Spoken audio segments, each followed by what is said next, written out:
ગુજરાતમાં સ્થાનિક સ્વરાજની ચૂંટણીઓની જાહેરાત થઈ ચૂકી છે.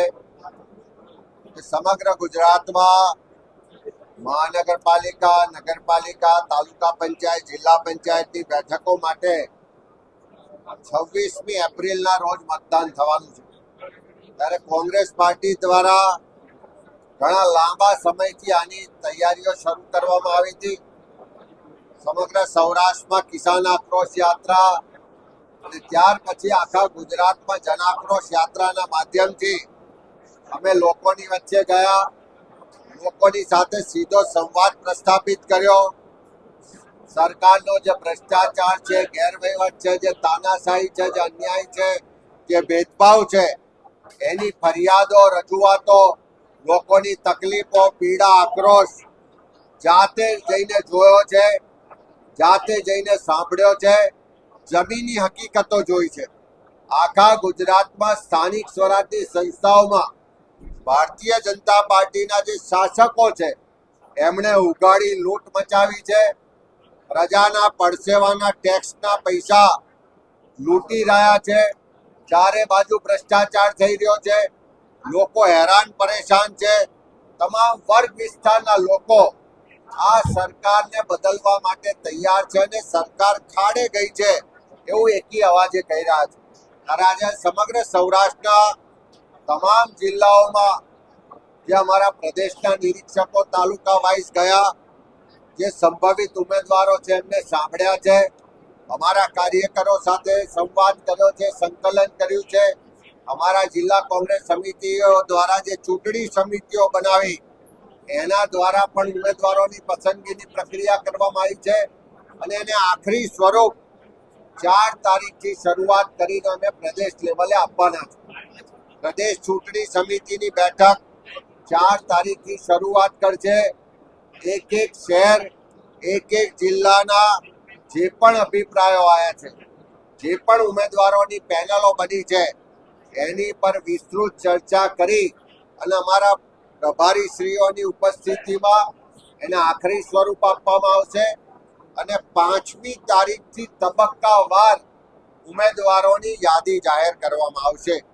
સર્વપ્રથમ મહાનગરપાલિકાના ઉમેદવારોની યાદીઓથી અમે શરૂઆત કરીશું અને તબક્કાવાર આખા ગુજરાતની લગભગ જે 10,000 બેઠકો પર ચૂંટણીઓ થવાની એ તમામ બેઠકો પર ઉમેદવારોની જાહેરાત થશે. કોંગ્રેસ પાર્ટીએ નક્કી કર્યું છે કે ઉમેદવારની પસંદગીની પ્રક્રિયામાં જિલ્લા ચૂંટણી સમિતિને પ્રાધાન્ય આપવામાં આવશે. શહેર જિલ્લાની જે ચૂંટણી સમિતિ છે એના દ્વારા જે ઉમેદવારો પસંદ કરવામાં આવ્યા છે એને સંમતિની મોહર પ્રદેશ સમિતિ દ્વારા મારવામાં આવશે. ખાસ કરીને 50% કરતા વધારે બેઠકો પર યુવાનોને તક આપવામાં આવશે. સમાજમાં જે લોકો માટે બોલે છે, લોકોના પ્રશ્નો માટે લડે છે, જે સમાજના પ્રબુદ્ધ નાગરિકો છે, જે આ ભ્રષ્ટાચારી શાસનને બદલવા માંગે છે, જે લોકોના અધિકાર માટે લડવા માંગે છે, જે સંવિધાનની રક્ષા કરવા માટે માંગે છે, આ પંચાયતી રાજ ને સ્થાનિક સ્વરાજમાં જે સત્તાઓ છીનવી રહી છે સરકાર, એની સામે આ સંસ્થાઓ બચાવવા માંગે છે. એવા તમામ લોકો, જે લોકોની પસંદગી વાળા ઉમેદવારો છે એમને પ્રાધાન્ય આપવામાં આવશે. સ્થાનિક સ્વરાજની ચૂંટણીઓમાં તાકાતથી લોકો વચ્ચે જઈશું ને લોકોના આશીર્વાદ મેળવીશું. ખાસ કરીને આજે સૌરાષ્ટ્રમાં બેઠા છો, આપણે સૌરાષ્ટ્રની મિટિંગ પણ કરી છે. હાલના તબક્કે સૌરાષ્ટ્રની અંદર કોંગ્રેસનું વર્ચસ્વ ખૂબ ઓછું છે. શું લાગે છે આવનાર ચૂંટણીમાં સૌરાષ્ટ્રની અંદર પરિણામ શું જોઈ રહ્યા છો? કારણ કે ત્રિપાક્ષીય જંગ સ્થાનિક સ્વરાજની ચૂંટણીઓમાં ત્યાર પછી વિધાનસભા અને લોકસભામાં લોકોએ ભારતીય જનતા પાર્ટી પર વિશ્વાસ મૂકીને એમને સત્તા સોંપી. આજે મોટે ભાગની જગ્યાઓએ ટ્રિપલ એન્જિનની સરકાર છે. તેમ છતાં પણ આજે લોકોના પ્રશ્નોનું સમાધાન નથી થતું. ભ્રષ્ટાચાર શિષ્ટાચાર બની ગયો છે. જે બજેટની ફાળવણીમાં ભેદભાવ થાય છે. રસ્તા બને તો પહેલા જ વરસાદમાં ધોવાઈ જાય છે. પાણીની ટાંકી બને તો ટેસ્ટિંગમાં તૂટી પડે છે. ચોમાસામાં પાણી ભરાવાના પ્રશ્નો છે, પૂર આવવાના પ્રશ્નો છે. અહીંયા આગળ રાજકોટમાં જઈએ તો અગ્નિકાંડ થાય, મોરબીમાં બ્રિજ તૂટી પડે, વડોદરામાં હરણીકાંડ થાય, બોટ ડૂબી જાય, આવા જે સરકારના ભ્રષ્ટાચાર, ગુનાહિત, બેદરકારી અને ગેરવહીવટના અનેક બનાવો છે. લોકો ચારે તરફ હેરાન પરેશાન છે, પણ એમની કોઈ વાત સંભળાતી નથી. ત્યારે પ્રજા પણ હવે પરિવર્તન ઝંખે છે અને એની શરૂઆત ગુજરાતમાં સ્થાનિક સ્વરાજની ચૂંટણીઓમાં થશે.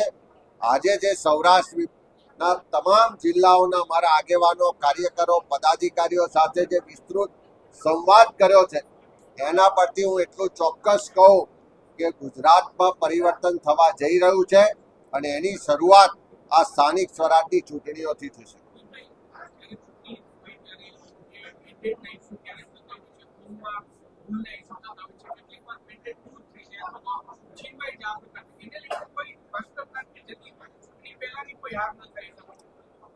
આ વખતે ચૂંટણીમાં ઉમેદવારોની પસંદગીની પ્રક્રિયા અમે પહેલેથી શરૂઆત કરી છે. સાથે સાથે તમામ જિલ્લા કક્ષાએ લીગલ ટીમ પણ અમારી સક્રિય છે.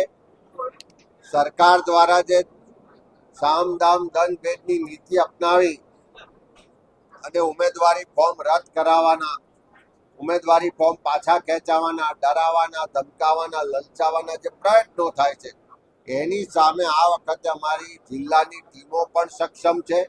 એમણે પણ પૂર્વ તૈયારી કરી છે, લીગલ ટીમો પણ તૈયાર છે અને આખી ટીમ કોંગ્રેસ આ વખતે તાકાતથી લડવા માટે તૈયાર છે અને કોઈ પણ ક્ષતિ ના રહી જાય, કોઈ પણ ભૂલ ના થાય, એની પૂરેપૂરી કાળજી આ વખતે લેવામાં આવશે. સૌથી મોટો મુદ્દો કયો ઉઠાવવામાં આવશે? આ વખતની ચૂંટણીમાં કોઈ એક એવો મુદ્દો થયો કે શહેરી વિસ્તાર અને ગ્રામ્ય વિસ્તારમાં બંને ઉઠાવવાના હોય તો અલગ અલગ હોય. આખા ગુજરાતની જનતા ભ્રષ્ટાચારથી ત્રસ્ત છે.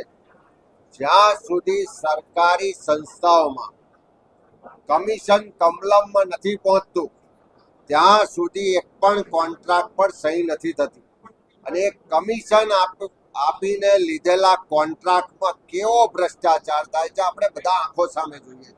આ ભાજપની કોર્પોરેશન હોય, આ ભાજપ શાસિત નગરપાલિકાઓ હોય કે તાલુકા જિલ્લા પંચાયત હોય, આજે ભ્રષ્ટાચારના અડ્ડા બની ગઈ છે. પ્રજાના પડસેવાના પૈસાની જે લૂંટ ચાલી રહી છે, એ ભ્રષ્ટાચાર, ગેરવહીવટનો મુદ્દો આ સ્થાનિક સ્વરાજની ચૂંટણીઓમાં મુખ્ય મુદ્દો છે. બીજી બાજુ આખા ગુજરાતનો એક એક પરિવાર મોંઘવારીથી ત્રસ્ત છે. ખેડૂતો આર્થિક રીતે પાયમાલ થયા છે. યુવાનોને રોજગાર નથી મળી રહ્યો. કાયદો વ્યવસ્થાની પરિસ્થિતિ કથળી ગઈ છે. દારૂ ને ડ્રગ્સને કારણે યુવા પેઢી બરબાદ થઈ ગઈ છે. જે સ્થાનિક સ્વરાજની સંસ્થાઓને કોંગ્રેસના શાસનમાં સત્તાનું વિકેન્દ્રીકરણ કર્યું અને નીચે પંચાયતી રાજના માધ્યમથી સત્તાઓ આપી, એ સત્તાનું કેન્દ્રીકરણ થઈ રહ્યું છે. તમામ સંસ્થાઓની સત્તાઓ આ સરકાર છીનવી રહી છે. એ બધા જ મુદ્દાઓને લઈને અમે આ લોકો વચ્ચે જવાના છે.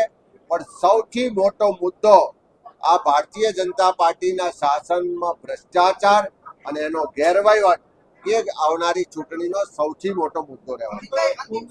કોંગ્રેસના કાર્યાલયને લઈને રાજકોટમાં વિવાદ થયો. પ્રવીણ સુરાણી કોર્પોરેટર સામે એક્શન લેવાનું જે લોકો શિસ્તભંગ કરે છે એમની સામે પ્રદેશની શિસ્તભંગ સમિતિ કાર્યવાહી કરે છે. અહીંયા રાજકોટમાં પણ જે ફરિયાદ મળી હતી એની સામે શિસ્ત સમિતિએ એમને નોટિસ પણ પાઠવી છે. કાર્યવાહી પણ થશે અને આવનારા દિવસોમાં જે પણ કાર્યવાહી હશે તમારી સમક્ષ મૂકવામાં. અંતિમ સવાલ, પ્રથમ યાદી કોંગ્રેસ ક્યારે જાહેર કરશે? મેં કીધું એમ 4 તારીખથી અમે આ ઉમેદવારોની પસંદગીની પ્રક્રિયા માટે પ્રદેશ ચૂંટણી સમિતિની બેઠકની શરૂઆત થવાની છે.